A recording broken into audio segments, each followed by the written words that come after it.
안녕하십니까. 이번 시간에는 지난 2008년 12월 14일 시행되었던 제5회 6시그마 자격인증시험 그린벨트 부분의 1차 필기시험 제1교시에 대한 기출문제 풀이를 진행하도록 하겠습니다. 같이 화면을 보시면서 문제를 풀어보도록 하겠습니다.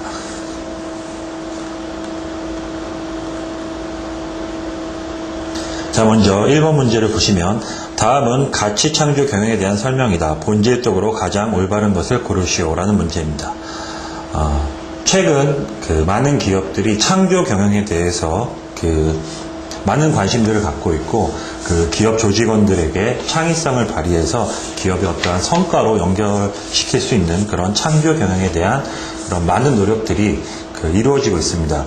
근데 이런 창조 경영에서 어떤 가치 창조라고 하면 기업의 가치는 바로 기업을 우리가 돈으로 환산했을 때 얼마만큼의 가치가 있는지를 평가하는 그런 부분이라고 생각하시면 될 것 같습니다. 그래서 가치 창조 경영은 기업의 어떠한 이윤을 남길 수 있는 그런 기업의 어떠한 물질적인 그런 척도를 창조 경영과 어떻게 연계시킬 수 있나라는 그런 질문이라고 보시면 되겠습니다. 그래서 첫 번째 문제를 보시면 기업은 사람이다. 사람에 의해서 핵심 역량이 구축되고 결국 경쟁력 있는 기업이 된다.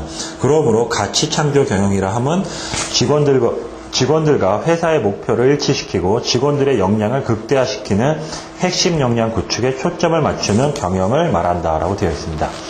자, 지금 1번 문제에서의 설명은 바로 창조 경영에 대한 내용들입니다. 창조 경영은 바로 직원들을 어떠한 창의성을 발휘시켜서 기업의 어떠한 경영에 입안시키는 부분이라고 해서 가치 창조라고 하기에는 좀 문제가 있는 것 같습니다. 다음 2번, 기업의 성패는 고객에 달려있다. 고객 없이는 기업은 존재할 수 없다. 가치 창조 경영이라 함은 고객의 만족도를 높이는 경영을 말한다. 자, 지금 2번에 대한 그런 설명은 고객 만족 경영에 대한 설명입니다. 그래서 가치 창조 경영하고는 좀 거리가 있는 내용이고요. 3번, 기업의 가치는 회사를 팔면 얼마를 받을 수 있는가의 척도이다. 그러므로 가치 창조 경영의 핵심은 주가이다. 즉 기업 가치를 높이는 경영을 말한다. 그렇죠. 3번이 바로 가치 창조 경영에 대한 설명입니다. 기업의 어떠한 수익성, 그러니까 기업의 어떠한 척도로서 이러한 척도를 높이기 위한 그런 주가를 높이기 위한 경영 활동에 있어서 창조 경영과 접목돼서 활동이 이루어진다는 설명이죠. 그래서 답은 3번이 되겠고요. 4번, 최근에 와서 기업의 사회적 책임은 더욱 강조되고 있다. 매우 적극적이고 참여지향적으로 변모되고 있다. 사회적으로 존경받는 기업의 윤리의식과 이미지는 곧 기업의 브랜드와 직결된다. 가치 창조 경영은 이같이 사회적으로 본이 되는 기업을 만들어가는 경영이다. 자, 4번 설명에 대한 부분은 어떤 기업의 윤리적 의식을 설명짓는 내용이기 때문에 가치 창조 경영하고는 좀 거리가 있다고 할 수 있겠습니다. 그래서 답은 3번이 되겠습니다. 다음 2번, 다음은 비즈니스의 비전에 대한 톰 피터스의 글이다. 이 글을 읽고 가장 부합되는 키워드를 고르시오. 자, 비즈니스는 멋지다. 멋진 비즈니스는 창의력과 성장과 서비스에 관한 것이다. 멋진 비즈니스는 아담 스미스의 보이지 않는 손이나 노벨상 수상자 하이테크의 자발적 발견 과정 또는 경제학자 슈페터의 창조적 파괴 폭풍에 관한 것이다. 또한 중세보다 편한 삶을 일구어내는 과정이다. 자, 이러한 부분들이 바로 어떠한 창의성 있는 그런 경영 기법에 대한 어떤 설명이었고요. 그러니까 중세의 반노예 상태와 산업혁명 이후 150년간의 계약적인 노예 상태, 지난 80년간 좁은 사무실에 갇혀 지내는 노예 상태에서 우리를 완전히 벗어나게 해주는 과정이다. 그래서 비즈니스는 멋지다라고 되어 있습니다. 자, 어떤 비즈니스는 창의력과 성장 그리고 고객의 서비스에 대한 부분들이고요. 이러한 부분들이 바로 기존에 어떠한 너무 일에 얽매여서 어떠한 노예 상태로서 근무하는 그런 조직원들에 대한 그런 비판의 글이었죠. 그래서 이거와 가장 키워드가 될 만한 부분은 바로 재창조, 기존의 어떠한 기업이 하고 있는 그런 활동들을 새롭게 조명하고자 하는 그런 글이라고 볼 수 있겠습니다. 그래서 답은 3번이 되겠습니다. 다음 3번. 세계 최고의 기업으로 불리는 GE의 잭웰치 회장이 취임 후 가장 먼저 한 일이 피터 드리거에게 달려가 비대해진 GE를 향후 100년이 지나도 세계 최우량 기업으로 살아남을 수 있는 묘책을 물었다는 일화가 있다. 다음 중 GE의 세계 최우량 기업으로 살아남기 위한 혁신 로드맵으로서 그 순서가 올바른 것을 고르시오라고 되어 있습니다. 자, 이 문제는 기존의 자격인증 시험에서도 비슷한 문제들이 나왔었는데요. 우리나라가 식스시그마가 도입되면서 크게 활성화할 수 있었던 그런 부분들이 바로 GE의 식스시그마를 도입하면서 우리가 지금의 어떤 식스시그마 모습을 따르고 있다라고 보시면 되겠습니다. 근데 이런 GE가 식스시그마를 도입하기 이전에 여러 경영혁신 기법들을 도입하면서 기업 전반에 걸쳐 어떠한 혁신에 대한 문화가 정착되어 있는 상황에서 식스시그마가 도입되었고 또 그 이후에도 여러 경영혁신 기법들이 발전되고 있습니다. 그래서 GE의 혁신 로드맵을 보면 제일 먼저 워크아웃이 진행됐습니다. 어떠한 기업에 문제가 발생하면 그 문제 이해 관계자들이 모여서 어떠한 토론을 통해서 문제를 해결하는 그런 워크아웃이죠. 그래서 경영학에서도 이러한 GE의 워크아웃을 연구하시는 부분들이 많이 있고요. 그리고 또 GE의 워크아웃이 여러 기업에서 도입돼서 간단한 어떤 문제 해결을 위한 방법론으로도 많이 활용되고 있습니다. 그래서 이러한 워크아웃이 도입된 이후에 워크아웃에서 성공한 그런 사례들을 조직원들이 공유할 수 있는 베스트 프랙티스가 운영됐었습니다. 그 다음에 조금 더 스피드하고 빠르게 일을 진척시키기 위한 구체적인 방법론인 캡이라는 활동이 전개됐었고요. 그 다음에 이제 MPI, 그래서 베스트 프랙티스를 집대성한 어떤 GE의 신제품 개발 프로세스라고 보시면 되겠습니다. 그 이후 이제 MPI가 진행되었고, 이러한 과정 하에서 식스시그마 도입돼서 GE가 큰 성과를 낼 수 있다고 보시면 되겠습니다. 그 다음에 이제 그 다음으로 이제 세코라고 하는 그런 창조 경영을 위한 어떠한 경영혁신 방법론이 운영되고 있습니다. 그래서 답은 4번이 되겠습니다. 다음 문제 4번.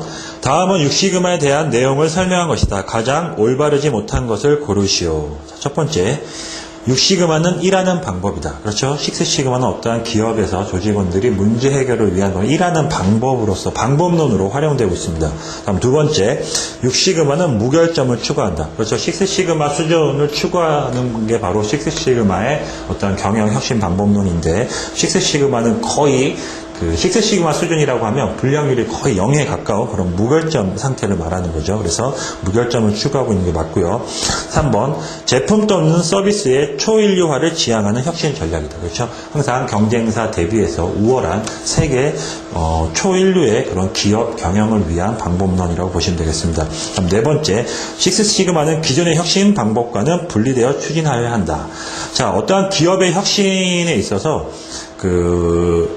어떤 새로운 기법이 활용됐다고 해서 기존의 방법을 버리거나 그러진 않습니다. 3번 문제의 예를 보면 식스시그마가 도입되기 이전에 워크아웃이나 베스트 프랙티스, 캡이라는 활동들이 연계되면서 식스시그마로 발전했듯이 식스시그마가 어떤 기존의 혁신 방법론과 분리돼서 추진되지는 않습니다. 그래서 답은 4번이 되겠습니다.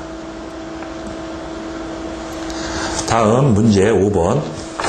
최근 기업들은 고객 만족과 경쟁력 강화의 일환으로 6시그마 경영혁신 활동을 전개하고 있다. 다음은 6시그마 경영혁신 활동의 목적을 기술한 것이다. 가장 올바르지 못한 것을 고르시오. 자, 첫 번째, 제품과 서비스의 품질 향상. 그렇죠? 바로 제품과 서비스의 품질 향상이 곧 기업 성과로 연결된다는 게 바로 식스시그마 경영혁신의 그런 목적이 될 수 있겠죠. 그 다음 두 번째, 제조 부분의 불량 감소. 그렇죠. 그 다음에 세 번째, 프로세스의 결함을 제거. 네 번째, 임직원에 대한 벨트 체계 구축. 자, 어떠한 임직원에 대한 벨트 체계 구축은 식스시그마 경영혁신 활동을 좀 더 효과적으로 운영하기 위한 그러한 그 방법이지, 식스시그마 경영혁신 활동의 어떤 목적이라고 하기에는 가장 거리가 멀 수 있겠습니다. 그래서 답은 4번이 되겠습니다. 다음 6번. 1986년 모토로라의 마이클 해리는 그동안의 품질 개선 방법론을 집대성하여 6시그마를 처음으로 개발하였다. 다음은 개발 당시 마이클 해리가 제시한 6시그마의 본질을 나열한 것이다. 가장 올바르지 못한 것을 고르시오. 자, 많은 분들이 1987년에 모토로라의 마이클 해리가 식스시그마를 만들었다라고 생각하고 계시지만 1986년도에 모토로라의 마이클 해리가 식스시그마를 처음 개발을 했고요. 1987년에 전사적으로 그 모토로라의 식스시그마 경영혁신 활동이 전개가 됩니다. 그래서 뭐 연도의 차이는 좀 있겠지만 식스시그마를 처음 만든 건 1986년이라고 보시면 되겠습니다. 그래서 이러한 그 식스시그마를 개발한 마이클 해리가 그 6시그마의 본질에 대해서 설명했을 때 가장 거리가 먼 것, 첫 번째로 과제 선정 방법론, 두 번째는 통계적 측정 수단, 세 번째는 일하는 방법, 네 번째는 기업의 경영 전략이라고 되어 있는데 바로 답은 1번 과제 선정 방법론입니다. 처음에 식스시그마, 그 마이클 해리가 식스시그마를 만들었을 때는 우리가 잘 알고 있는 DMAIC의 그런 로드맵이 아니고 MAIC적 사고로 문제를 봤었습니다. 그때는 눈에 보이는 지금 현재 발생하고 있는 불량들을 줄여야겠다라는 그런 그 목적 하에서 처음 식스시그마 경영이 진행됐기 때문에 그때는 어떠한 과제를 선정하는, 문제를 찾는 그런 활동보다는 측정하고 분석하고 개선해서 관리하는 MAIC적 그런 그 사고로 식스시그마 처음 개발됐기 때문에 과제 선정 방법론하고는 식스시그마 처음의 본질하고는 좀 차이가 있다라고 보시면 되겠습니다. 자, 다음 7번 보도록 하겠습니다. 6시그마 프로젝트 추진 시 필요한 DMAIC 단계별 활동을 설명한 것이다. 다음 중 올바르지 못한 것을 2개 고르시오라고 되어 있습니다. 일단 DMAIC 각 단계별 활동을 아셔야 되겠고요.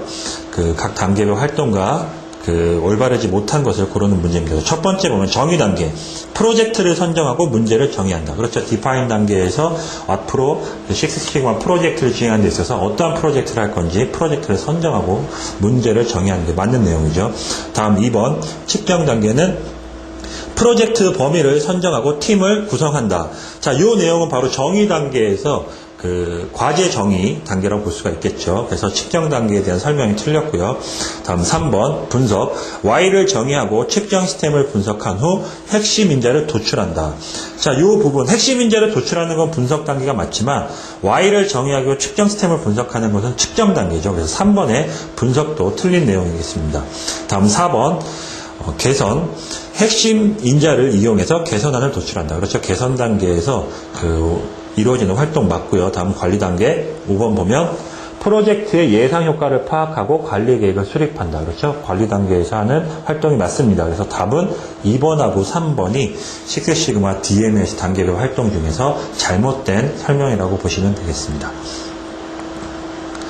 다음에 8번 한국 컴퓨터에서는 연간 30만 대의 컴퓨터를 판매하고 있다. 이 중 5%에 달하는 15,000여 대는 출하 직전에 수정 작업을 하고 있다.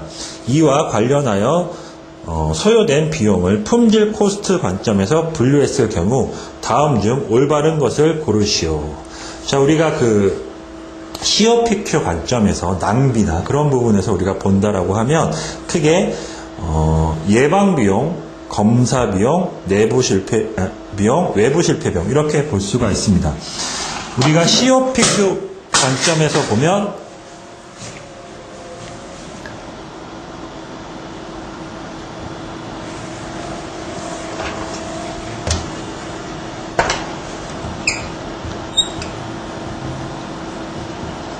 검사 비용, 그 다음에 내부 실패 비용, 그 다음에 외부 실패 비용, 이 부분들이 우리가 COPQ적 사고라고 볼 수가 있겠고요.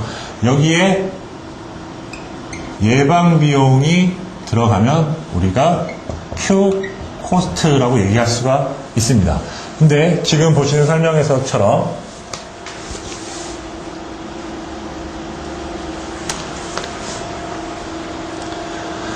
15,000여 대를 출하하기 직전에 수정 작업을 한다고 했습니다. 이거는 바로 내부 실패 비용이죠. 현재 우리가 검사를 통해서 진행된 게 아니고 벌써 물건을 만들어졌는데 수정 작업을 한다는 건 그 재작업, 바로 내부 실패 비용을 얘기하는 거죠. 그래서 현재 그 한국컴퓨터에서는 내부 실패 비용이 발생하고 있다고 보시면 되겠습니다. 그래서 답은 3번이 되겠습니다.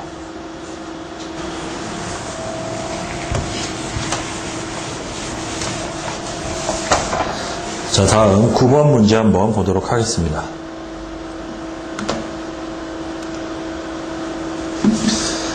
다음은 품질 코스트의 기본 개념인 1대 10대 100의 법칙을 설명한 것이다. 빈칸 ABC에 들어갈 내용으로 올바른 것을 고르시오라고 되어 있습니다. 자, 첫 번째 보면 A의 비용에 1원을 투자하면 B의 비용을 10원 줄일 수 있고 C의 비용을 100원 줄일 수 있다라고 되어 있는데, 우리가 바로 그 1대 10대 100의 법칙은 예방 비용에 1원을 투자하면 바로 내부 실패 비용을 10원 줄일 수 있고, 그 다음에 외부 실패 비용을 100원까지 줄일 수 있다라는 그런 사고가 바로 1대 10의 100의 법칙이라고 할 수 있겠습니다. 그래서 답은 2번이 되겠습니다. 다음 10번, 다음은 RTY, COPQ, 경영 성과, 시그마 수준, 표준 편차의 관계를 설명한 것이다. 빈칸에 들어갈 내용으로 올바른 것을 고르시오. 자, 뭐가 크게 향상되면 뭐는 줄어들어 무엇이 좋아진다라고 되어 있는데, 자, 우리가 RTY라고 하면 누적 수율, 누적 직행률이라고도 얘기하는데요. 각 세부 공정의 수율을 전체 공정으로 계산할 때 우리가 활용하는 게 RTY죠. 그래서 RTY는 바로 공정의 수율을 얘기하는 겁니다. 여기서 수율이라고 하면 우리가 그 공정이 갖고 있는 양품률을 식스시그마에서는 수율이라고도 얘기를 합니다. 그래서 보면 우리가 수율이 크게 향상되었다라고 볼 수가 있겠죠. 수율이 크게 향상이 되면 뭐가 줄까요? 바로 그 저품질 비용, 그런 COPQ들이 줄어들게 되겠죠. 그렇게 되면 우리의 경영 성과가 크게 좋아질 것입니다. 그래서 답은 1번이 되겠습니다. 다음 11번, 다음은 COPQ에 대한 설명이다. 가장 올바르지 못한 것을 고르시오. 첫 번째, COPQ는 완전한 상태를 어떻게 정의하냐에 따라 달라질 수 있다. 그렇죠. 우리가 COPQ는 현재 진행하고 있는 우리의 공정에서 일을 처음부터 제대로 했다라고 하면 발생하지 않을 부분이겠지만, 그 완전한 상태를 어떻게 정의하냐에 따라서 완전 상태가 아닌 부분은 다 COPQ로 전환되기 때문에 우리가 COPQ를 도출할 때 이런 완전한 상태를 정확히 정의해 주는 것이 상당히 중요합니다. 그래서 첫 번째 내용은 맞는 내용이고요. 다음 두 번째, COPQ는 우리가 일을 잘못해서 발생하는 모든 비용이다. 그렇죠. 우리가 처음부터 일을 잘했다라고 하면 발생하지 않을 비용입니다. 다음 세 번째, 6시그마는 COPQ를 줄여 수익성을 향상시키는 활동이다. 그렇죠. 이 COPQ가 줄어든다라고 하면 기업의 어떠한 그 손실이 적어지기 때문에 기업의 수익성이 좋아지겠죠. 그렇기 때문에 3번도 맞는 내용이고요. 4번, 흔히 COPQ는 빙산의 일각으로 표현되며 겉으로 드러난 부분을 말한다. 자, 우리가 빙산의 일각이라는 말은 수면에 떠 있는 우리가 눈에 보이는 빙산은 전체 빙산으로 본다면 아주 작은 부분이라는 거죠. 그래서 COPQ는 우리 공정에서 숨어 있는 부분들입니다. 숨어 있기 때문에 예를 들어서 긴 리드 타임이나 그런 부분들을 우리가 바로 눈에 보이면 해결하기 쉽겠지만 눈에 보이지 않는 부분들이 바로 COPQ이기 때문에 빙산의 일각, COPQ는 빙산의 일각이라는 표현되며 눈에 잘 드러나지 않는 부분들입니다. 그래서 답은 4번이 되겠습니다. 다음 12번, 다음은 은행에서 6시그마 프로젝트를 진행한다고 할 때 효과성의 지표로서 선정된 것이다. 가장 올바른 것을 고르시오. 자, 우리가 효과와 효율을 확인할 수가 있겠는데, 효율이라고 하면 기업의 이익이 되는 부분이라고 보시면 되겠고요. 효과라고 하면 기업의 이익은 되지 않지만 어떠한 성과로 나타나는 부분이라고 보시면 되겠습니다. 그래서 신용대출 연체율이나 창구 운영 비용, 그 다음에 1일 방문 고객수, 이런 것들은 바로 효율이 되겠지만 고객의 대기 시간은 바로 효과라고 볼 수가 있겠습니다. 그래서 답은 3번이 되겠고요. 다음 13번, 다음은 고객에 대한 설명이다. 올바르지 못한 것을 고르시오. 자, 식스시그마에서는 항상 고객 중심으로 생각하고 고객이 원하는 것을 해결하는 것이 바로 식스시그마이기 때문에 고객을 정확히 이해하는 것이 식스시그마 프로젝트를 진행하는데 상당히 중요합니다. 그래서 고객에 대한 설명으로 올바르지 못한 것 두 개를 고르면 먼저 첫 번째, 외부 고객은 우리의 최종 아웃풋을 구매하는 자이며 우리 회사가 존재하는 이유이다. 그렇죠. 우리가 식스시그마에서 고객을 크게 외부 고객과 내부 고객으로 구분할 수가 있는데 외부 고객이 바로 기업이 제공하고 있는 제품이나 서비스를 구매해서 기업의 이익을 창출하게 하는 사람들이 바로 외부 고객입니다. 그래서 첫 번째 맞는 내용이고요. 두 번째, 고객은 항상 옳다는 인식이 회사의 기본 바탕이 되어야 한다. 그렇죠. 그 항상 고객은 옳다, 고객은 왕이다 뭐 그런 표현도 있지만 설사 고객이 무지에 의해서 발생한 결함이라 하더라도 그런 것들은 다 기업에서 안고 가야 됩니다. 그래서 항상 기업은 항상 고객은 옳다라는 그런 인식에서 그 고객을 정의해야 됩니다. 그래서 두 번째도 맞는 내용이고요. 3번, 협력사는 파트너이며 중요한 고객이다. 그렇죠. 그 어떠한 현재 자사가 운영하는 데 있어서 함께 그 공급을 어떠한 제품에 있어서 납품을 해주거나 그런 부분에서 함께 협업을 하는 협력사들도 파트너로서 중요한 고객이고 이러한 고객들을 우리가 바로 내부 고객이라고 볼 수 있겠습니다. 다음 4번, 주주는 통상 기업의 주인이므로 내부 고객으로 분류한다. 자, 주주는 기업의 어떠한 그 경영 성과나 그런 부분에서 우리가 같이 관여하지만 외부 고객의 관점에서도 볼 수 있기 때문에 4번 틀린 내용이고요. 5번, 우리 회사를 중심으로 한 이해관계자들은 자신들의 이기적인 목적을 추구하므로 영향은 받지만 고객으로 분류하지 않는다. 당연히 회사와 이해관계자 있는 사람들은 모두 고객이라고 볼 수가 있겠습니다. 그게 내부 고객이 되거나 외부 고객이 되거나 따로 달라질 수는 있겠지만 이러한 그 이해관계자들을 고객으로 분류하지 않는다는 건 잘못된 설명이라고 할 수 있겠습니다. 그래서 답은 4번하고 5번이 되겠습니다. 다음 14번, 다음 설명 중 올바르지 못한 것을 고르시오. 첫 번째, 챔피언 프로젝트는 탑다운으로 전개되어 선정되어야 한다. 그래서 우리가 식스시그마 프로젝트에서 과제 선정 방법의 1차적인 원칙은 챔피언들이 과제를 선정하고요. 그 선정된 과제를 프로젝트 팀을 구성해서 부여해주는 탑다운 방식이 우선이죠. 그래서 첫 번째 맞는 내용이고요. 두 번째, CTQ가 곧바로 프로젝트 Y가 되는 경우가 있다. 자, 크리티컬 투 퀄러티라고 하는 CTQ는 현재 갖고 있는 그 문제점, 프로젝트에서 가장 영향을 줄 수 있는 그런 핵심적인 품질 특성치를 얘기하죠. 근데 이러한 CTQ가 바로 측정 가능한 그런 지표라고 하면 바로 Y로 적용될 수 있기 때문에 2번도 맞는 내용입니다. 다음 세 번째 보면 성과 달성을 위해서 집중 관리해야 할 것은 Y이다.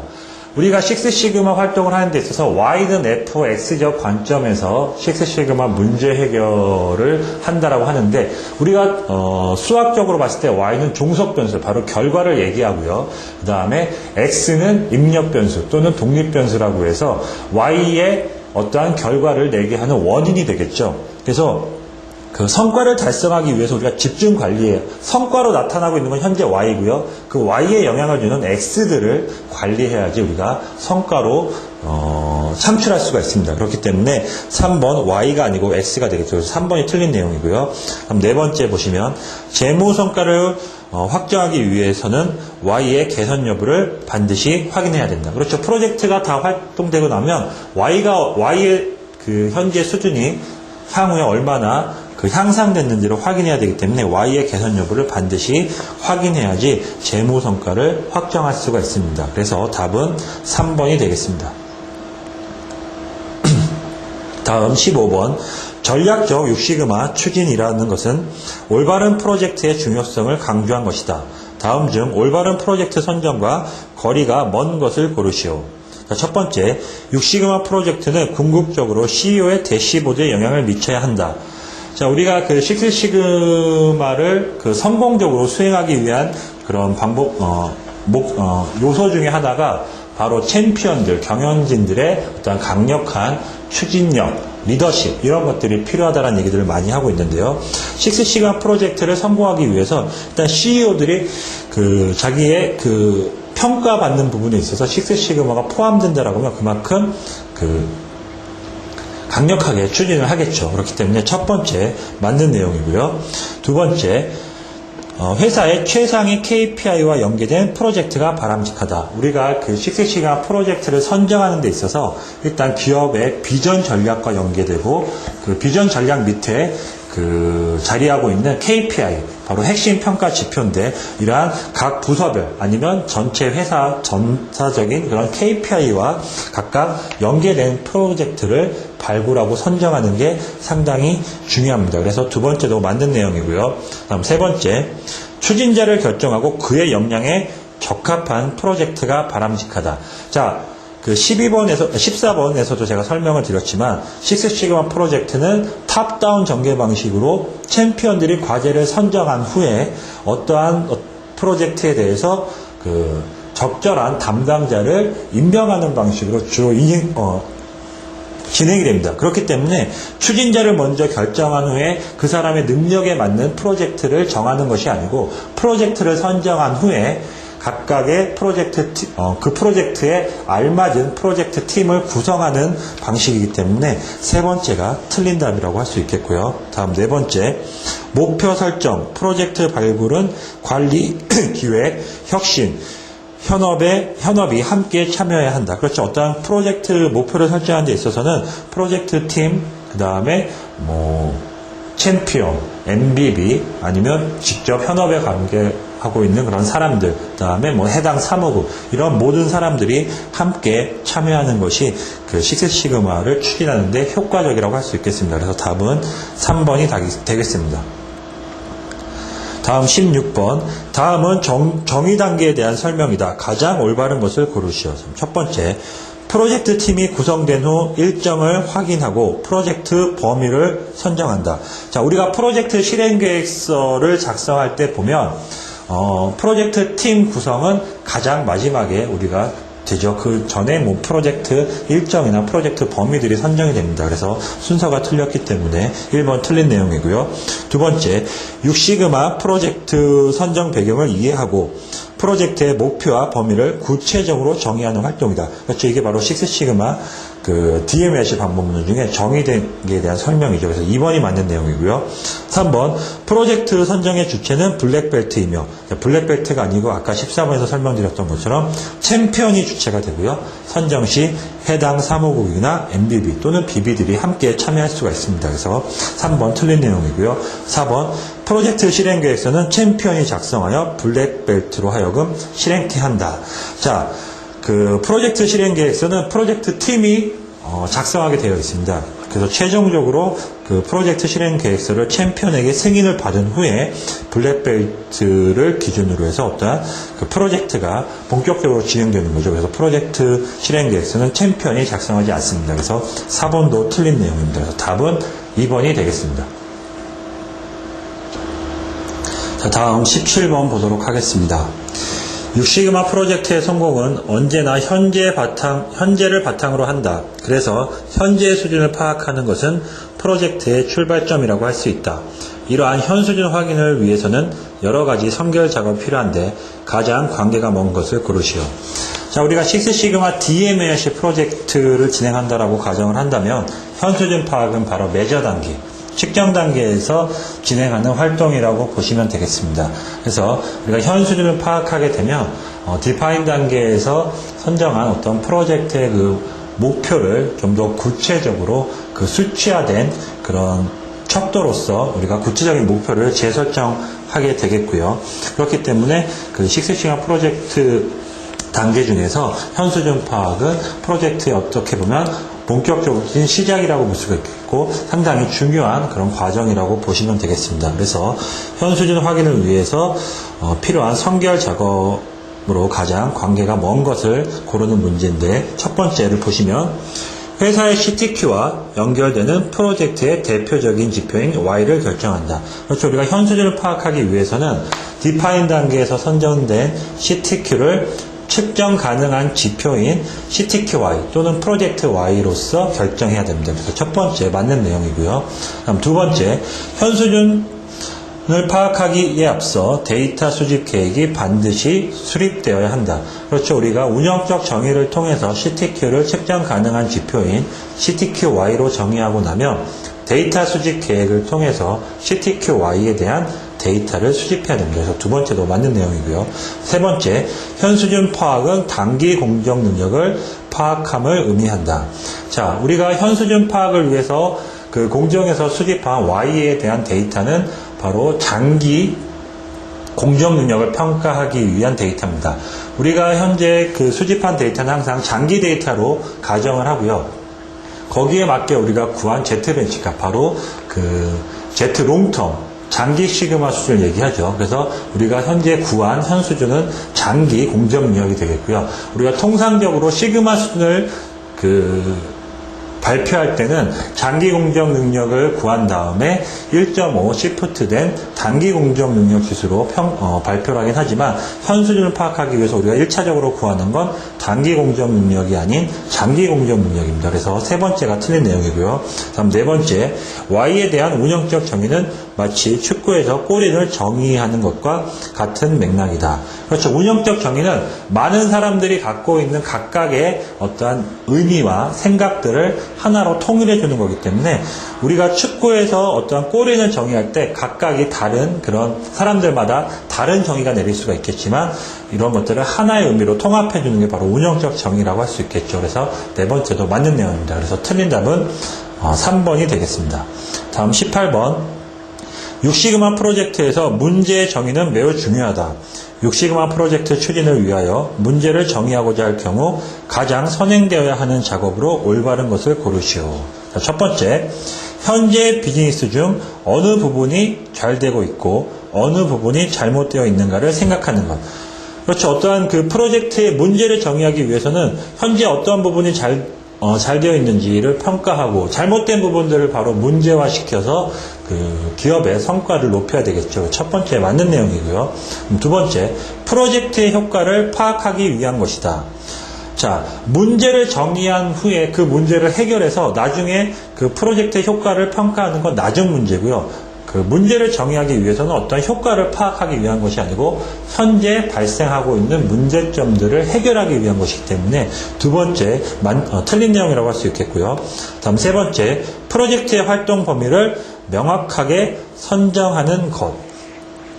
자, 문제를 정의하는 데 있어서 이것들은 문제가 정의된 후에 그 나중에 그 차후에 진행돼야 될 사항들입니다. 그래서 프로젝트의 어떠한 활동 범위를 명확히 하는 것은 문제가 선정된 후에 차후에 프로젝트를 진행하는 데 있어서 그 활동 범위를 선정하는 것이기 때문에 문제 정의에 중요한 그런 그 선행 작업은 아니고 후행 작업이 되겠죠. 그래서 세 번째도 틀린 내용이고요. 다음 네 번째, 프로젝트의 개선 방안에 대해 구체적 언급을 하는 것이다. 지금 현재 문제를 정하는 데 있어서 문제가 네 번째도 마찬가지로 문제가 정의되고 난 후에 우리가 개선 방안에 대해서 구축하는 건 프로젝트를 진행하면서 우리가 개선 단계에서 평가를 하지 문제를 뽑고선 그 문제에 대해서 개선 방안에 대해서 구체적으로 언급을 하는 건 그 문제를 정의하기 이후에 문제를 정의한 이후에 진행돼야 될 그런 과정이기 때문에 네 번째도 틀린 답이라고 할 수 있겠습니다. 그래서 답은 1번, 현재 비즈니스 중 어느 부분이 잘 되고 있고 또 어느 부분이 잘못되어 있는지 생각하는 것이 바로 프로젝트 문제 정의의 선행 작업이라고 할 수 있겠습니다. 다음 19번. 6시그마 프로젝트의 추진 방향은 CTQ를 도출함으로써 결정된다고 할 수 있다. 이러한 CTQ를 측정 가능한 지표로 전환한 것이 CTQY이다. 다음 중 CTQ나 CTQY에 대한 설명으로 올바르지 못한 것을 고르시오. 자, 우리가 프로젝트에서 바로 해결해야 할 것이 CTQ고요. 식스시그마가 그동안 크게 성공할 수 있었던 것은 기업이 안고 있는 문제를 수치화시켜서 객관적이고 논리적인 사고로 해결했기 때문입니다. 그래서 현재 갖고 있는 그 문제를 수치화해 준 것, 그게 바로 CTQY가 되겠죠. 그래서 CTQ와 CTQY에 대한 설명으로 올바르지 못한 것을 고르면 첫 번째, CTQY는 챔피언이 선정하는 것이 일반적이다. 자, 우리가 6시간 프로젝트의 그 순서를 쭉 다시 한번 확인해 본다라고 하면 일단 어떠한 기업에 문제가 발생했고 그 문제를 프로젝트화해서 선정하는 것은 챔피언입니다. 그래서 그런 프로젝트가 선정되고 나면 그 프로젝트에서 가장 중요한 핵심 품질 특성치 CTQ를 선정하는 것은 프로젝트 팀원이 되겠죠. 그래서 첫 번째 틀린 내용이라고 할 수 있겠고요. CTQ와 CTQY는 동일할 수 있다. 우리가 선정한 CTQ가 바로 측정 가능한 어떤 척도로서 활용할 수 있다라고 하면 그 CTQ를 바로 CTQY로 활용할 수가 있습니다. 그래서 두 번째 맞는 내용이고요.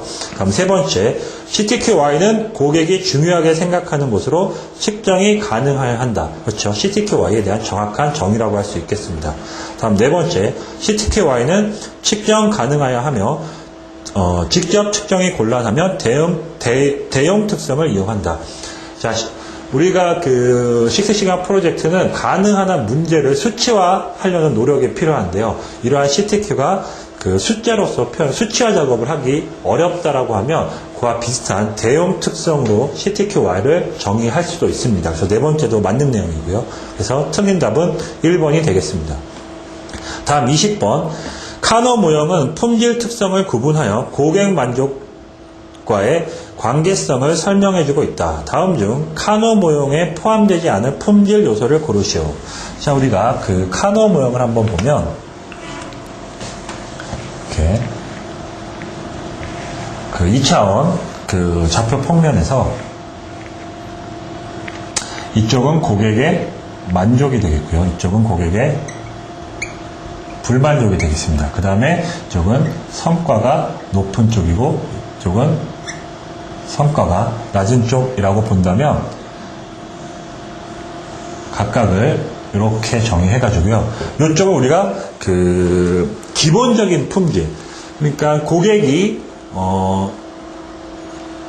기업에 어떤 제품이나 서비스를 제공받을 때 당연히 있어야 한다라고 인식하고 있는 부분들이 바로 기본적인 품질이라고 볼 수가 있겠고요. 그 다음에 여기 가운데 직선 부분이 그 이론적 품질. 그래서 고객이 인지하고 있지만 조금 더 이러한 서비스를 받았을 때 고객의 만족도가 조금 더 향상할 수 있는 부분들이 바로 이론적 품질이 되겠고요.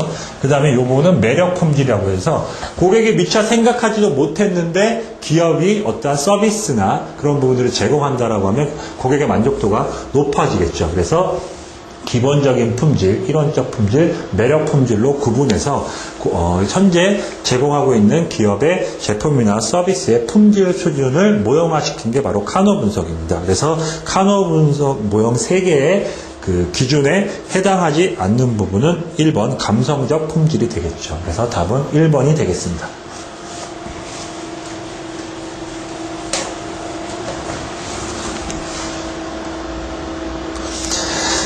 다음 21번. 연속된 A, B, C, D 4개의 단위 공정으로 이루어진 완성 공정이 있다. 각 공정의 수율이 다음과 같을 때 RTY 값으로 올바른 것을 고르시오.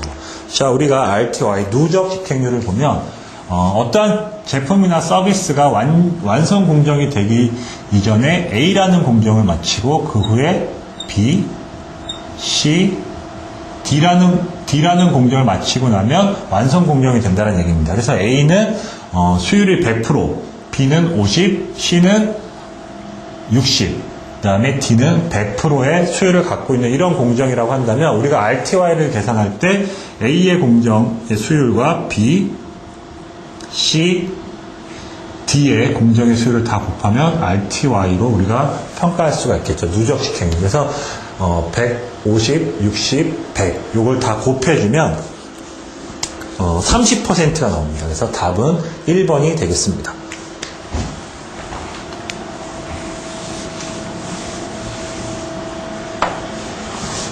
다음 22번. 데이터를 수집하기 위해서는 적당한 척도를 사용하여야 한다. 보기에 여러 척도 중 사칙 연산이 가능한 척도로 올바른 것을 고르시오. 자, 우리가 데이터를 수집하기 위해서는 측정이 필요하고요. 측정을 위해서는 어떠한 척도가 있어야 됩니다. 그래서 우리가 그 척도를 크게 4가지로 구분할 수가 있는데 명목 척도, 서열 척도, 등간 척도, 비율 척도로 주로 구분을 합니다. 그래서 명목 척도에서 비율 척도로 올라갈수록 정보의 양이 많아지고 연속형 데이터의 형태로 띄게 되겠죠. 그래서 우리가 네 가지 척도 중에서 사칙 연산이 가능한 척도는 바로 비율 척도가 되겠습니다. 그래서 답은 1번이 되겠습니다. 자, 23번. 다음과 같이 데이터가 있을 경우 중앙값으로 올바른 것을 고르시오. 자, 일단 중앙값이라고 하면 수집한 데이터를 정렬시켜서 그 정 가운데에 있는 그 위치하고 있는 데이터를 우리가 중앙값이라고 얘기를 하죠. 그래서 지금 현재 보면 데이터가 4, 6, 8, 10개가 있기 때문에 우리가 짝수인 경우와 홀수인 경우에 중앙값이 틀린데요. 홀수인 경우에는 정확히 가운데에 위치한 데이터가 중앙값이 되겠지만 홀수인 경우에는 10개 같은 경우에는 5번째하고 6번째 값의 평균이 중앙값이 되겠습니다. 그래서 보면 가장 작은 값이 일단 1이죠. 그 다음에 2가 3개 있으니까 4순위가 되겠고요. 5번째 값이 3, 6번째 값이 4가 되겠죠. 그래서 5번째와 6번째 값 3하고 4의 평균인 3.5가 중앙값이 되겠습니다. 그래서 답은 3번이 되겠습니다. 다음 24번. 파레토 차트는 정의 단계에서 자주 사용할 수 있는 기법이다. 불량 현황을 이용하여 파레토를 작성할 경우 다음 중 파레토 차트에 나타나지 않는 내용으로 올바른 것을 고르시오. 일단 파레토 차트가 어떠한 그 원인을 찾아내거나 아니면 문제를 정의할 때 많이 활용되는 건데요. 파레토 차트는 막대 그래프처럼 이렇게 형태를 띠고 있죠. 자, 근데 그 막대 그래프하고 조금 다른 게 각각의 어떤 원인들의 빈도를 먼저 확인한 후에 빈도가 가장 높은 쪽이 정렬돼서 앞으로 나오게 됩니다. 그래서 각각의 어떠한 그 빈도와 그리고 전체 퍼센트에 대한 각각의 비율이 나오겠고요. 그 다음에 여기가 이렇게 누적선으로 해서 100%까지 이렇게 닿게 되겠죠. 그래서 누적 비율도 나오게 됩니다. 그래서 보시면 각 항목의 분량 항목들이 다 나오게 되겠고요. 그 다음에 각 그 분량 항목에 대한 전체 차지하고 있는 빈도가 나오겠고, 그 다음에 보신 것처럼 이 꺾은 선에 위치한 것처럼 누적 점유율, 누적 비율이 나오게 됩니다. 근데 어떤 분량 항목에 대한 평균 분량률은 우리가 파레토 차트를 통해서는 확인할 수가 없습니다. 그래서 답은 4번이 되겠습니다.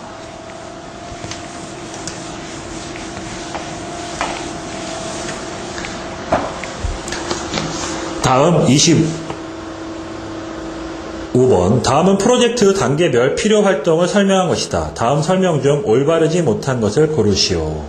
자, 첫 번째. 정의 단계에서는 내 외부 고객이 중시하는 CTQ를 찾아내어 이를 개선하는 것이다. 그렇죠. 정의 단계에서 가장 중요한 활동이 바로 CTQ를 도출하고 선정하는 겁니다. 그래서 첫 번째 맞는 내용이고요.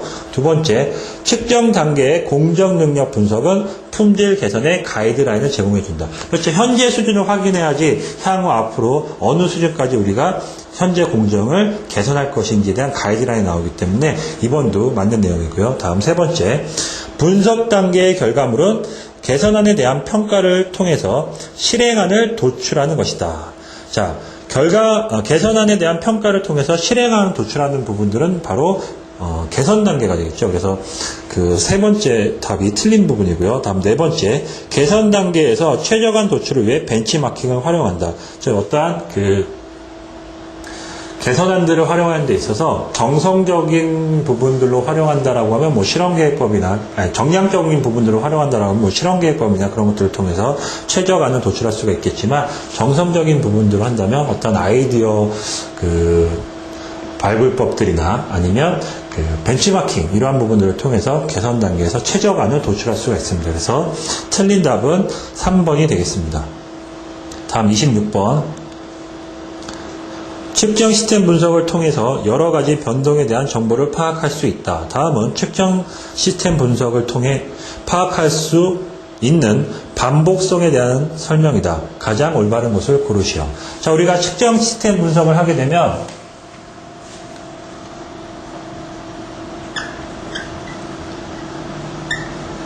게이지 RNR이라는 걸 평가하게 되는데 이 게이지 RNR은 바로 측정 3포 중에서 계측기 3포인 반복성과 계측자 3포인 재현성을 평가하는 것이죠. 근데 바로 그 반복성에 대한 내용은 그 현재 갖고 있는 측정 시스템 중에서 계측기에 대한 그 산포를 얘기합니다. 그래서 반복성에 대한 설명으로 올바르지 않은 것을 고르면 어제 측정한 샘플의 측정값이 오늘 측정한 값과 동일하다면 반복성은 문제가 없다. 자, 어제 측정한 것과 오늘 측정한 것, 요 차이는 우리가 측정의 산포 중에서 그 안정성을 얘기하는 거죠. 그래서 시간의 흐름에 따른 변화에 따라서 측정값이 얼마나 차이가 있는지 없는지를 보는 건 우리가 안정성이기 때문에 반복성에 대한 설명이 아니고요. 다음 두 번째, A조 근무자가 측정한 샘플 값과 오늘 다른 B조 사람이 측정한 측정값의 차이를 의미한다. 이건 재현성에 대한 내용이 되겠고요. 측정자에 대한 내용이니까요. 다음 세 번째, 반복성 평가를 위해서 한 명의 작업자가 실시하는 것도 가능하다. 자, 우리가 측정 시스템 분석을 하기 위해서는 일단 이 기준의 반복성은 계측기에 대한 내용이기 때문에 한 사람의 작업자가 여러 계측기를 갖고서 활용을 할 수도 있기 때문에 반복성 평가를 위해서 그 여러 작업자가 필요하진 않습니다. 하지만 여러 작업자가 같이 여러 기계를 갖고 측정한다라고 하면 우리가 조금 더 재현성과 반복성에 대한 정확한 측정셈을 평가할 수 있겠지만 일단 이 문제에서 반복성에 대한 설명이기 때문에 3번 내용은 맞는 내용이라고 할 수 있겠습니다. 다음 네 번째, 반복성에 문제가 있다면 측정 작업 절차를 개정할 필요가 있다. 측정 작업 절차, 현재 갖고 있는 프로세스를 적용시키기 아니고 측정 기계에 대해서 개정을 해야 되겠죠. 그렇기 때문에 답은 3번이 되겠습니다.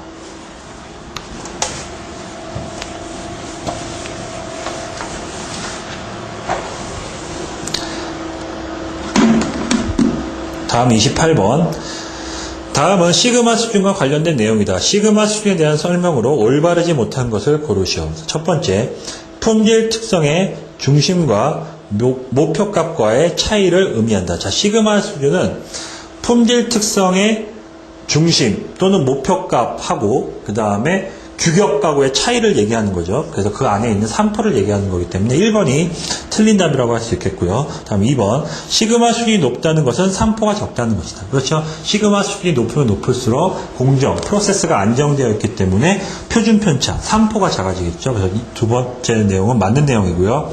다음 3번, 공정 능력을 평가하는 척도로 활용된다. 그렇죠? 우리가 현수준 파악을 통해서 공정력 평가를 하면 공정력 평가하기 위한 척도로서 시그마 수준을 활용을 합니다. 그래서 세 번째도 맞는 내용이고요. 다음 네 번째, 계량형 데이터와 개수형 데이터 모두를 이용해서 산출 가능하다. 맞는 내용이죠. 그래서 답은 1번이 되겠습니다. 다음 29번, 서울대학교에서는 대학 입학 전형에서 면접 평가를 위해 면접위원 A, B, C 3명을 선정하였다. 각 평가자의 값을 신뢰할 수 있을지에 대해 의문이 들어 채점 과정에 대해 미리 분석한 결과 다음과 같이 나타났다. 다음 분석 결과 중 올바르지 못한 것을 고르시오. 자, 일단 그 3명의 면접위원이 지금 현재 대학 입학 전형에서 응시자들을 지금 평가하고 있습니다. 그래서 3명의 측정자가 되겠죠. 그래서 현재 분석 결과에 대해서 올바르지 못한 것을 골라보면 먼저 첫 번째, 하루 사이 동일한 학생에 대한 평가 결과 A는 차이를 보이고 있었다. 이는 재현성의 부족에 기인한다.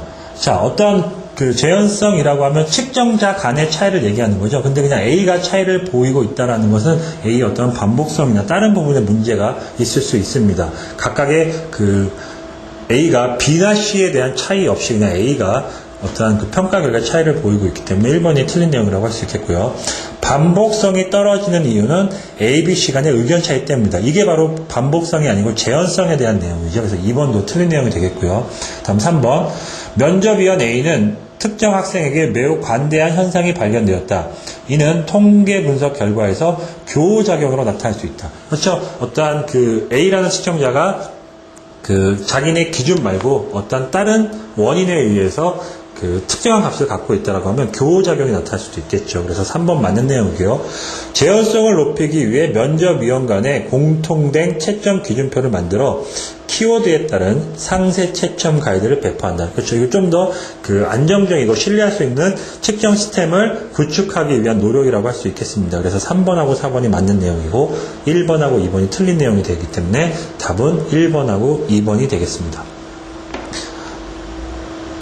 다음 30번, 다음 설명 중 올바르지 못한 것을 고르시오. 자, 레셔널 서브 그룹핑, 바로 합리적 부분군이라고 할 수가 있겠는데요.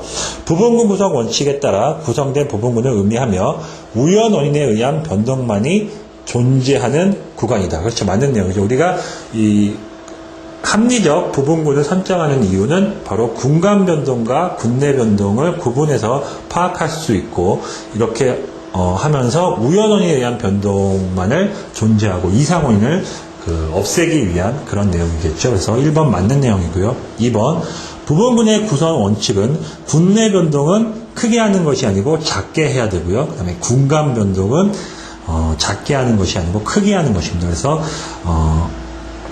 틀린 답은 2번이 되겠고요. 다음 3번, 특정한 프로세스에 대해 예측 불가능한 변동을 유발하는 것이 이상 요인이라고 한다. 그렇죠? 이상 요인, 우리가 군내 변동에서 확인할 수 있는 건데, 현재 공정 능력으로, 아니면 현재 사람의 어떠한 힘으로는 통제 불가능한 그런 것이 이상 원인이죠. 그래서 우연 원인은 최대한 발생하지 않고 이상 원인만 발생할 수 있게 하기 위한 게 내셔널 서브 그룹이라고 볼 수 있겠죠.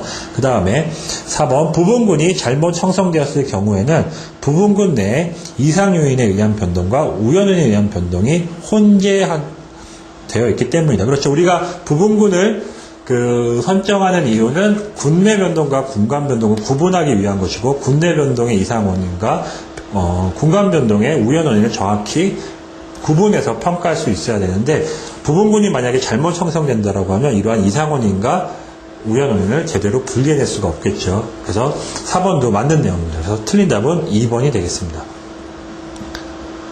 다음 31번, 프로세스의 모습은 개인이 보는 것과 팀이 보는 것이 다르며 실제 프로세스와 이상적인 프로세스가 다르다.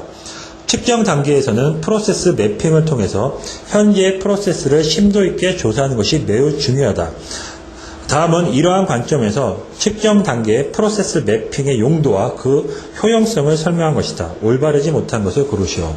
자, 프로세스 맵이라고 하면 현재 프로세스가 갖고 있는 시작부터 끝까지를 도식화해서 우리가 표현을 하고요. 이렇게 되면서 각 스텝별로 진행되는 프로젝트의 상황, 그리고 그 상황별로 발생할 수 있는 원인들을 기술해내는 게 바로 프로세스 맵이라고 할 수가 있겠습니다. 그래서 프로세스 맵의 설명으로 올바르지 못한 것을 보면, 첫 번째, 잠재 인자를 도출하고자 할 경우 사용이 가능하다. 그렇죠. 우리가 현수준 파악 단계 중에서 맨 마지막 단계인 잠재 원인 발굴 과정에서, 그러니까 잠재 원인 X를 발굴하기 위해서 주로 많이 활용되는 방법론 중에 하나가 바로 프로세스 맵입니다. 그래서 첫 번째 맞는 내용이고요. 2번, 프로세스의 비부가가치 업무를 파악할 수 있다. 우리가 프로세스 맵을 도식하다 보면 각 단계, 스텝별 단계로 넘어갈 때 원인을 우리가 도출해내기도 하지만 그 단계가 부가가치가 있는지 없는지를 표현하기도 합니다. 그렇기 때문에 2번도 맞는 내용이고요. 다음 3번, 프로세스의 문제점을 보완하여 개선된 프로세스를 설계한다. 자, 프로세스 맵에 대한 문제점을 평가하긴 하지만 이거는 측정 단계가 아닌 개선 단계에서 활용되는 부분이죠. 그래서 세 번째가 틀린 내용이고요. 다음 4번, 각 프로세스의 주요 산출물을 파악할 수 있다. 그렇죠. 우리가 각 프로세스별로 나타날 수 있는 원인들 또는 산출물들을 다 프로세스의 시작부터 끝까지 도식하기 때문에 모두 다 산출할 수 있고 파악할 수 있습니다. 그래서 틀린 답은 3번이 되겠습니다. 다음 32번, FMEA는 각 단계별 업데이터가 필요한 살아있는 문서이다.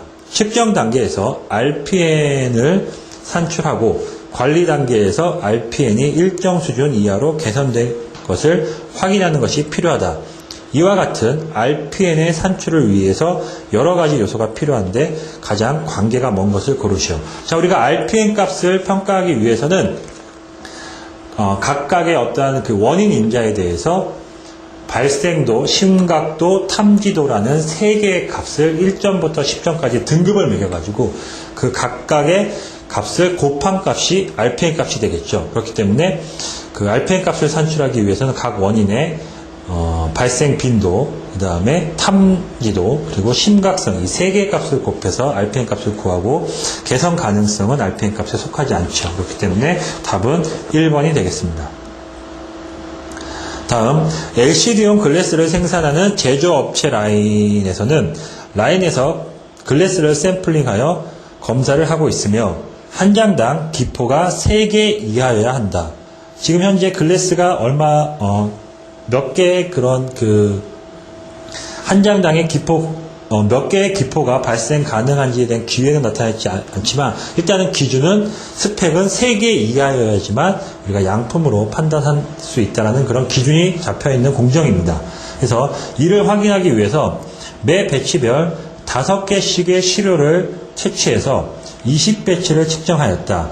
이와 같은 경우 공정능력 분석을 위한 가장 올바른 방법을 고르시오. 자, 일단 각 글래스당 한 장당 발생할 수 있는 기포의 개수를 구하기 때문에 현재 데이터는 이산형 데이터입니다. 그렇기 때문에 노말이나 와이블 같은 연속형 데이터를 통한 공정능력 분석 1번이나 2번은 일단 아니겠고요. 3번 바이노미알, 4번 포화성 둘 중에 하나가 되겠는데요. 바이노미알은 이항 분포고 그 다음에 포화성 분포를 확인해서 하는 두 개의 방법 중에 하나를 선택해야 되는데 각 배치별 5개씩의 시료를 채취해서 20배치를 측정하였다는 것은 어떠한 단위 공정, 어떤 단위 안에서 발생할 수 있는 그런 불량률을 확인할 때 우리가 결합률을 확인할 때 우리가 포화성 분포를 활용을 하죠. 그래서 답은 4번이 되겠습니다. 다음 34번 6시그마 혁신의 중요한 성공 요인 중에 하나가 지속적 개선을 위한 동기부여이며 이를 위해서는 올바른 성과 측정이 매우 중요하다. 다음 중 성과 측정의 신뢰도를 향상시키는 방안으로 올바르지 못한 것을 고르시오. 자, 프로젝트가 완료되고 나면 현재 프로젝트를 통해서 어떠한 성과를 냈는지 확인하는 과정이 필요한데요. 이러한 성과 측정의 신뢰도를 향상시키기 위한 방안으로 올바르지 못한 걸 보면 일단 재무 성과 계산 시 환율 변화 등의 외부 요인을 반영하여 실질 성과를 측정한다. 자, 이런 부분들은 프로젝트 성과 측정의 신뢰도를 측정하는데 상당히 악영향을 줄 수 있는 부분입니다. 왜냐하면 현재 프로젝트를 실행했을 때 만약에 환율이 1달러당 1,000원이었다라고 하면 프로젝트가 이제 성공하고 나서 1달러 기준으로 봤을 때 1달러가 1,000원 기준으로 봤을 때 예를 들어서 2,000원의 성과가 났다라고 볼 수가 있으면 2배의 성과가 난 건데 환율이 만약에 급등하게 되거나 아니면 환율이 감소해서 어떤 외부 영향에 의해서 본다라고 하면 기존 성과 측정에 영향을 많이 미칠 수가 있겠죠. 그래서 첫 번째 같은 경우에는 신뢰도 향상에 올바르지 못한 방안이라고 볼 수 있겠습니다. 두 번째, 정률제 또는 등급제 등 프로젝트 성과에 대한 보상을 실시한다. 그렇죠. 우리가 프로젝트 팀원들의 사기를 측정시키고 좀 더 나은 성과를 내기 위해서 이러한 등급제를 통해서 보상 제도를 실시하는 경우가 많이 있습니다. 그렇기 때문에 2번 맞는 내용이고요. FEA 업무를 재무관리 요원 공식 업무로 명분화해서 특별 양성한다. 그래서 어떠한 대기업 식스시그마를 그동안 오랫동안 진행한 그런 기업들은 이런 FEA들이 따로 육성이 돼서 프로젝트 성과를 정확하게 판단하는 그런 전문 인력들이 있습니다. 이렇게 되면 우리가 성과 측정에 대한 신뢰도를 향상시킬 수가 있겠죠. 그래서 세 번째도 맞는 내용이고요. 다음 네 번째, 프로젝트 선정 단계에서 FA가 참여해서 재무 성과를 검토한다. 그래서 처음부터 어떠한 우리가 프로젝트를 선정하는 데 있어서 이 프로젝트의 어떤 향후 목표나 효과에 대해서도 얘기를 하는데 이런 부분에서 FA가 참여한다라고 하면 재무 성과에 대한 신뢰도를 좀 더 높일 수가 있겠죠. 그래서 틀린 답은 1번이 되겠습니다. 다음은 1번인데요. 문제를 보면 LG화학에서는 인조 대리석의 개선을 위해 현재의 뒤틀림에 대한 공정 능력을 평가해 보고자 하루에 5개씩 20일 동안 대리석의 뒤틀림을 측정하였다. 고객의 규격은 8 이하이다. 다음과 같은 데이터가 수집되었다라고 보시면 되겠습니다. 지금 현재 하루에 5개의 데이터씩 20개를 수집했습니다. 지금 현재 부분군이 5로 정의된 그런 상태죠. 그래서 효과적인 군내 변동과 분간 변동을 파악하기 위해서 일단 합리적 부분군을 통해서 데이터를 수집한 상태고요. 연속형 데이터라고 보시면 되겠습니다. 그래서 일단 35면 보면 다음은 위에 데이터 수집에 대한 설명이다. 가장 관계가 먼 것을 고르시오. 본 공정의 데이터 수집은 합리적 부분군의 원칙을 적용하고자 하였다. 그렇죠. 제가 말씀드린 것처럼 하루에 5개씩 20일 동안 국내 변동과 분간 변동을 함께 확인한 그런 내셔널 서브 그룹핑 원칙에 따라서 데이터를 수집했습니다. 그래서 첫 번째 맞는 내용이고요. 두 번째, 위 데이터의 특정은 100분의 1 이상의 정밀도를 가진 계측기가 활용되었다. 지금 현재 수집된 데이터의 범위를 보면 100분의 1 이상으로 지금 측정된 기기죠. 그래서 맞는 내용이고요. 3번, 위의 공정 능력을 측정하기 위해 해야 될 일은 속성 MSA다. 지금 현재 공정력을 측정하기 위해서는 1차적으로 게이지 아레나를 통한 측정 시스템 분석이 필요하지 속성 MSA가 필요한 것은 아닙니다. 그렇기 때문에 3번이 틀린 내용이고요. 이런 속성 MSA는 데이터가 이렇게 많이 수집하지 못하는 경우에 우리가 그 데이터를 조금만 수집하는데 어려움을 겪었을 때 일단은 속성 게이지 아레나를 통해서 우리가 측정 시스템을 평가하지 이렇게 데이터가 정확하게 부분군 설계 원칙에 의해서 많은 데이터를 수집했을 때는 게이지 아레나를 통해서 우리가 측정 시스템을 평가하죠. 그래서 3번이 틀린 내용이고요. 네 번째, 위 데이터 수집은 장기 공력을 측정하기 위한 것이다. 그렇죠. 일단 현재 수집한 데이터는 항상 다 장기 데이터고 현재 데이터의 수준을 평가하는 공정력을 평가하면 다 장기 공정력이라고 아까 전 문제에서도 설명을 드렸습니다. 그래서 4번도 맞는 내용이라서 틀린 답은 3번이 되겠습니다. 다음 36번, 위의 공정 능력을 측정하기 전 측정 시스템에 대한 검증이 수행되었을 것이다. 다음 중 이에 대한 설명으로 올바르지 못한 것을 고르시오. 자, 첫 번째, 측정 시스템 검증을 위한 오퍼레이터의 선정은 현재 공정의 검사 요원들이 적합하다. 그렇죠. 현재 우리가 측정자는 지금 현재 공정에서 검사 요원들이 가장 적절하겠죠. 어떤 새로운 사람들이 와서 측정을 하는 것이 아니고 현재 업무를 담당하고 있는 전문적인 인력이 데이터를 측정하는 것이 가장 효과적입니다. 그래서 첫 번째 맞는 내용이고요. 2번, 통상 2명 이상의 측정자를 선택하여야 한다. 그렇죠. 우리가 측정자 간의 차이인 재현성을 평가하기 위해서는 당연히 2명 이상의 측정자가 필요하겠죠. 맞는 내용이고요. 3번, 측정 횟수는 샘플당 2회 이상을 반복해야 된다. 그렇죠. 우리가 반복성과 재현성을 평가하기 위해서는 1차적인 조건이 10개 이상의 데이터를 2명 이상의 작업자가 2번 이상 반복하는 것이기 때문에 반복한 내용도 맞습니다. 다음 4번, 측정 시스템 검정을 위한 시료수는 30개가 적합하다.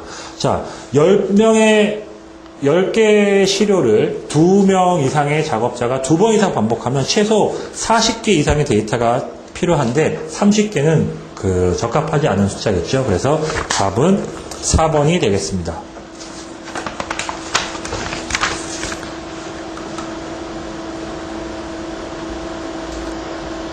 다음 37번.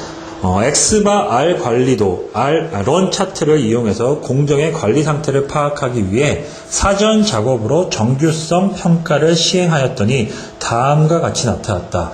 다음 그래프에 대한 해석으로 올바르지 못한 것을 고르시오. 자, 현재 앞에서 보신 것처럼 현재 수집된 데이터는 연속형 데이터입니다. 그래서 우리가 연속형 데이터를 수집한 경우에는 1차적으로 이 데이터가 정규성을 만족하느냐, 만족하지 않느냐를 먼저 우선적으로 평가를 하는데요. 지금 보이시는 것이 정규성 미니탭을 통해서 정규성 검정을 하면 나오는 정규 확률도입니다. 그래서 보시면 일단 1차적으로 이 빨간 점들은 각각의 수집된 데이터라고 보시면 되겠는데, 이 빨간색 이 각각의 점들이 이 직선에 가까우면 가까울수록 정규성에 가깝다라고 보시면 되겠습니다. 그리고 P 값을 봤을 때 일단 정규성 검정을 했을 때 기무가설은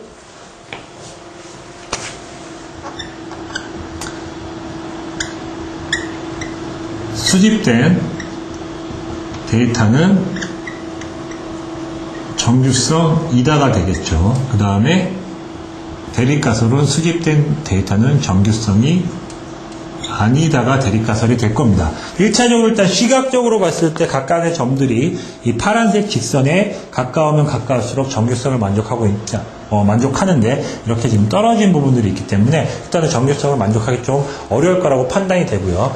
P값으로 봤을 때 현재 P값이 0.013 P밸류가 0.013으로 유의 수준 알파 0.05보다 지금 현재 작죠. 그렇기 때문에 기무가설을 기각하고 대립가설을 채택하게 됩니다. 그렇기 때문에 현재 수집된 데이터는 정규성이 아니다라는 결론을 내릴 수가 있겠죠. 그래서 문제를 보시면 본 데이터는 정규분포이다가 아니고 정규분포가 아니다가 되겠죠. 그래서 1번이 틀린 답이 되겠고요. 2번 본 데이터는 정규 확률도이다. 그렇죠. 그래프는 정규 확률도이다. 그렇죠. 제가 아까 말씀드린 것처럼 정규 확률도라고 말씀드렸습니다. 맞는 내용이고요. 3번 정규분포임을 확인하는 데 있어서 A스퀘어가 사용되었다. 그렇죠? 여기 보시면 AD 통계량이 사용됐습니다. 맞는 내용이고요. 4번 본 그래프에서 세로축의 간격은 일정하지 않는 것이 정상이다. 여기 보시면 세로축이 좀 일정하지 않게 표현되어 있죠. 그래서 맞는 내용입니다. 그래서 답은 1번 정규분포가 아니다가 돼야 되는데 정규분포가 되기 때문에 1번이 틀린 답이라고 할 수 있겠습니다.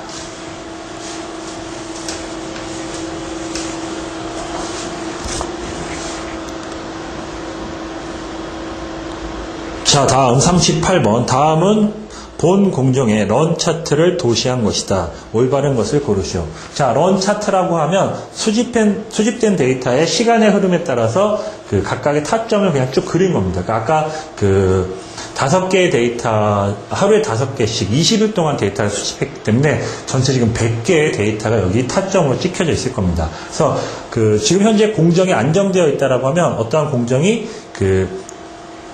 어떤 이렇게 뭐 방향성을 보이거나 뭐 한 곳에 몰려 있거나 이렇게 되면 그 문제가 있다고 볼 수 있겠지만 현재 그 산재되어 있기 때문에 그 런차트로 봤을 때 일단 공정이 안정적이라고 볼 수가 있겠는데요. 일단 보면 데이터의 특이한 혼재 상태는 보이지 않는다. 그렇죠? 어디에 한 곳에 몰려 있거나 그러지 않고 어떤 기준선을 중심으로 해서 양쪽으로 산재되어 있습니다. 맞는 내용이고요.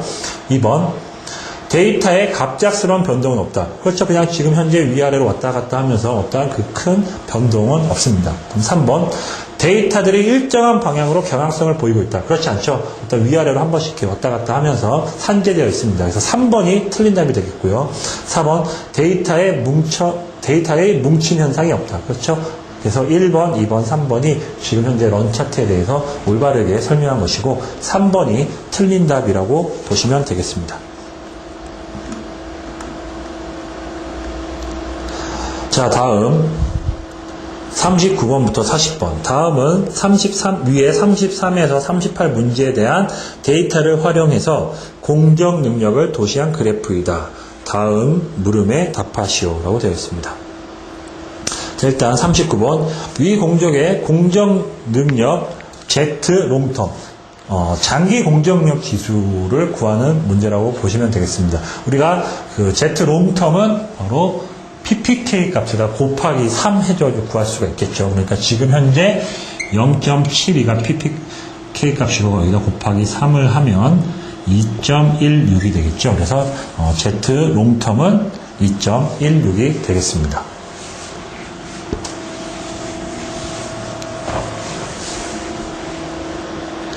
다음 40번 다음 설명 중 올바르지 못한 것을 고르시오. 본 공정의 데이터 분포는 우변 사행이다. 지금 보면 데이터가 약간 우측으로 이렇게 뾰족하고 왼쪽으로 이렇게 길게 되어 있기 때문에 우변 사행이 맞고요.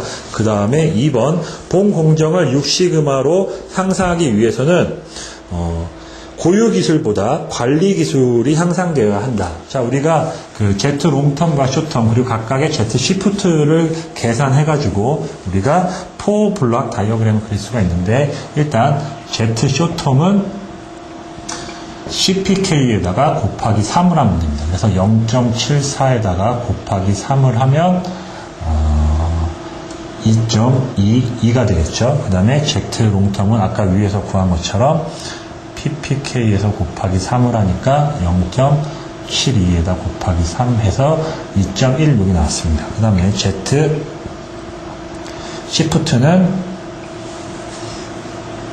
Z short-term에서 Z long-term을 빼주면 되겠죠. 그러면은 2.22에서 2.16을 빼면 0.06이 나옵니다.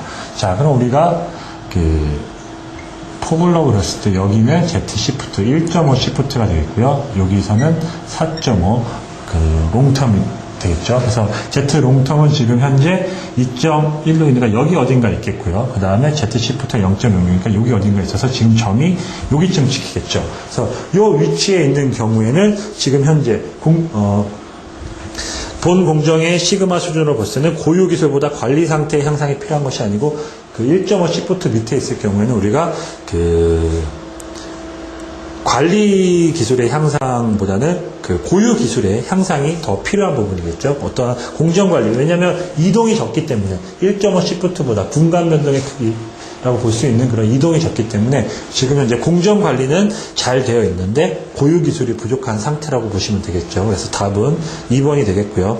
그럼 3번 장기 공정 능력을 산출하기 위해 사용된 표준 편차는 표준 편차 전체이다. 그렇죠? 장기적 공정력을 평가하기 위해서는 전체 공정 기술, 데이터를 통한 표준 편차를 활용하기 때문에 표준 편차 전체가 맞겠고요.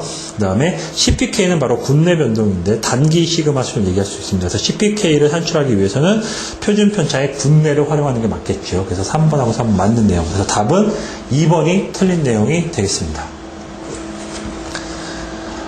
자, 이상으로 해서 제5회 6시그마 자격인증시험 그린벨트 부분 1차 필기시험 제1교시의 기출문제 풀이를 마치도록 하겠습니다. 감사합니다.